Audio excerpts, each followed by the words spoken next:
आप देख रहे हैं नेट्रिक न्यूज, साहस सच कहने का। नमस्कार, नेट्रिक न्यूज में आप सभी का स्वागत है। मैं हूं आपके साथ सपना दुबे। श्रीलंका में हुए अब तक के सबसे बड़े और भयानक सीरियल बम ब्लास्ट ने देखते ही देखते 290 लोगों को ली लिया। रविवार को हर कोई ईस्टर पर्व मना रहा था कि अचानक ही चर्च और होटलों समेत कुल 8 जगहों पर सीरियल ब्लास्ट हुए, जिसमें 450 से ज्यादा लोग घायल हो गए हैं। कई तो जिंदगी और मौत की लड़ाई लड़ रहे हैं। बताया जा रहा है कि अब तक इन ब्लास्ट को लेकर 24 लोगों को गिरफ्तार किया जा चुका है।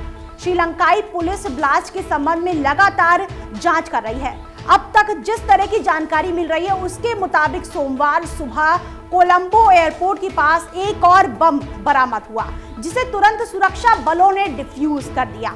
इसके अलावा इस हमले में अब तक 6 भारतीयों के मरने की भी सूचना है। इन भारतीयों की पहचान PS रजीना, लक्ष्मी नारायण, चंद्रशेखर और रमेश के तौर पर की गई है। इसके अलावा भारत के जनता दल सेक्युलर यानी JDS के 2 नेताओं की भी मौत की पुष्टि विदेश मंत्री सुषमा स्वराज ने की है। कर्नाटक के मुख्यमंत्री HD कुमारस्वामी ने पहले ही इनकी मौत की आशंका जताई थी। दरअसल JDS के 7 नेता 20 अप्रैल को श्रीलंका के दौरे पर थे और इस धमाके के बाद उन सभी से संपर्क नहीं हो सका। मारे गए इन JDS नेताओं के नाम M रंगप्पा और KG हनुमंत रयप्पा हैं। इसके अलावा इन मौतों की पुष्टि ऐसे भी हो जाती है कि मारे गए भारतीयों की जिस लिस्ट को विदेश मंत्री सुषमा स्वराज ने ट्वीट किया था, उसमें इन दोनों नेताओं के भी नाम हैं। इतने बड़े हमले के बाद श्रीलंका सरकार कोई और रिस्क नहीं लेना चाहती। इसके लिए उसने काफी एहतियात बरते हैं, जिसके तहत किसी अफवाहों से बचने के लिए पूरे देश में सोशल मीडिया पर रोक लगा दी गई है। इतना ही नहीं, रविवार की शाम 6 बजे से सुबह 6 बजे तक पूरे देश में कर्फ्यू लगा दिया गया। आपको बता दें कि श्रीलंका गृह युद्ध के बाद बीते 10 सालों से शांत था, लेकिन इस सीरियल ब्लास्ट ने इस देश को एक बार फिर से अस्थिर कर दिया है। बताया जा रहा है कि ज्यादातर धमाके राजधानी कोलंबो में हुए हैं।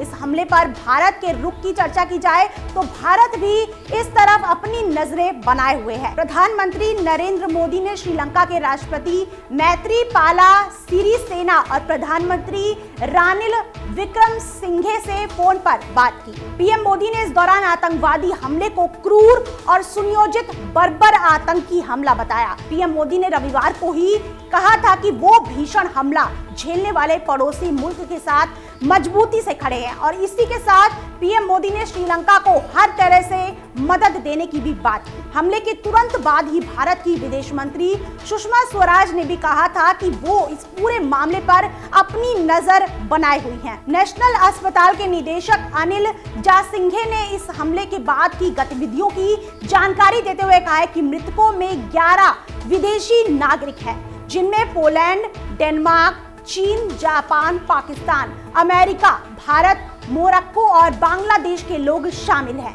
9 लापता और 25 मृतकों की शिनाख्त नहीं हो सकी है। फिलहाल 19 विदेशी नागरिकों का अलग अलग अस्पतालों में इलाज चल रहा है। रविवार को सुबह 8:30 बजे कोलंबो के कोच्चिकाडे के सेंट एंथनी चर्च में पहला धमाका उस वक्त हुआ जब ईस्टर के मौके पर सैकड़ों लोग ईस्टर की प्रार्थना सभा के लिए जमा हुए थे।